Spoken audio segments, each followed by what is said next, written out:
Hello friends, welcome to my mini kitchen. আজ আমি আপনাদেরকে ডালের বড়া করে সেটা দিয়ে কারি করে দেখাবো। যদি মাছ মাংস ডিম খেয়ে বোর হয়ে গিয়ে থাকেন তাহলে এটা অতি অবশ্যই একবার ট্রাই করবেন। তো এটার জন্য ফার্স্টে আমি নিয়ে নিয়েছিলাম এখানে রসুন, আদা, এটা সব কিছু পেস্ট করে নেবো আমি। আর কড়াইটা বসিয়ে দিয়েছিলাম গরম হওয়ার জন্য। আর ডালটাকে আমি আগে থেকেই বেটে রেখে দিয়েছিলাম, মিক্সিতে পেস্ট করে নিয়েছিলাম। নিয়েছিলাম পেঁয়াজ কুচি আর কড়াইতে তেলটা দিয়ে দিয়েছিলাম।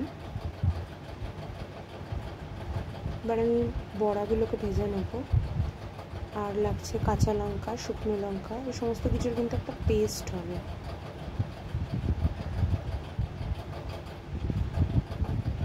তেলটা আমার গরম হয়ে এসেছে, এবার কিন্তু আমি বড়াগুলোকে আস্তে আস্তে করে দিয়ে নিচ্ছি ভেজে নেওয়ার জন্য।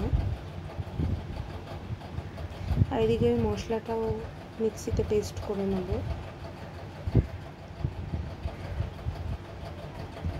টমেটো দিচ্ছি, টমেটো পিউরি করে নিতে হবে।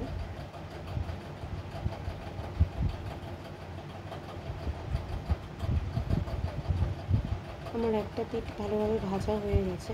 এটা কিন্তু খুব পুড়িয়ে ভাজার দরকার নেই বা খুব বেশি করে ভাজার দরকার নেই, হালকা ভাজা হবে, জাস্ট একটু কালারটা চেঞ্জ হলেই হবে। তার সাথে নিয়ে নিলাম ছোট এলাচ পেস্ট করবার জন্য, লবঙ্গ, গোটা ধনে,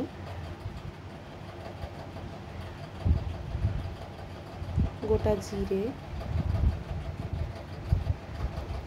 আর আমি পেস্ট করার সময় যেহেতু মিক্সিতে পেস্ট করছি সেই জন্য সবসময় একটু করে সামান্য সর্ষের তেল ইউজ করি, তাহলে ইজিলি পেস্ট হয়ে যায়। তার সাথে নুন, চিনি, সমস্ত কিছু দিয়ে আমি একটা পেস্ট বানিয়ে নিলাম। এবার ওই বড়াগুলো আমার ভাজা হয়ে গেছিলো, সেজন্য ওগুলো তুলে নিয়ে দ্বিতীয়বারও আরও বড়া আমি দিয়ে দিলাম। আমি এখানে মটর ডালের বড়া করেছিলাম, তো কেউ যদি চাইছেন মুসুর ডালেরও করতে পারেন, এটা ভালো লাগবে খেতে। তো ওই কড়াতে আমি আরও খানিকটা তেল দিয়ে নিলাম। এবার ওই যে পেস্টটা বানিয়েছি মশলার, সেই পেস্টটা এখানে কষাবো। তার আগে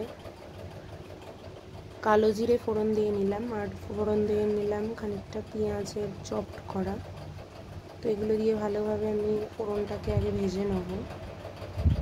তারপরে ওই যে মিক্সচারটা বানিয়ে রেখেছি মিক্সিতে পেস্ট করে, সেটা দিয়ে নেব।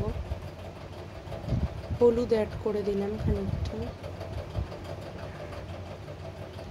সানরাইজের রেড চিলি পাউডারটা আমি এখানে ইউজ করেছিলাম, কাশ্মীরি রেড চিলি, যেটা যেহেতু শুকনো লঙ্কা কাঁচা লঙ্কা আমার পেস্টে দেওয়াই রয়েছে, ওখান থেকে ঝাল হয়ে যাবে। আর এই রেড চিলি পাউডারটা আমার কালারটাও এসে যাবে ভালো মতো। ভালোভাবে কিন্তু মশলাটাকে কষাতে হবে, একটু হাতে টাইম নিয়ে। মশলা যত কষে রেডি হবে তত কিন্তু গ্রেভিটার টেস্ট বাড়বে। তেল ছেড়ে দেওয়া অবধি ওয়েট করব। তারপরে এখানে ধনেপাতাটা আমি দিয়ে নিয়েছিলাম। কষানোর সময় ধনেপাতাটা দিলে কিন্তু ধনেপাতার ওই কাঁচা গন্ধটা থাকে না, তো সেই জন্য আমি এখানে কষানোর সময় ইউজ করেছিলাম। তো যদি কেউ চাইছেন একদম রান্নাটা শেষেও ধনেপাতাটা ইউজ করতে পারেন। ভালোভাবে কষানো হয়ে গেলে আমি এখানে বাটি ধোয়া জল খানিকটা অ্যাড করে দিলাম। এমনি বাটি ধোয়া জল দিলে খানিকটা টেস্ট বেরিয়ে যায়। এবার ভালোভাবে আমি ফুটিয়ে নেব গ্রেভিটাকে। উপর থেকে সানরাইজের শাহি গরম মশলা যেটা, সেটা খানিকটা ইউজ করে নিলাম। এবার বড়াগুলোতে আমি দাগ দাগ করে দেবো খুন্তি করে করে, দু সাইডেই এটা করবো যাতে ইজিলি গ্রেভিটা বড়াটার ভেতরে ঢুকে যায়, ঢুকে বড়াটাতেও বেশ টেস্ট হয়ে যায়। তো আমি কেটে নিচ্ছিলাম, নিয়ে আমি এখানে বড়াগুলোকে সবকটাকে অ্যাড করে দিলাম, দিয়ে ভালোভাবে আমি ফুটিয়ে নেবো। তো আমার রান্নাটা হয়েই এসেছে প্রায় 95 to 99%।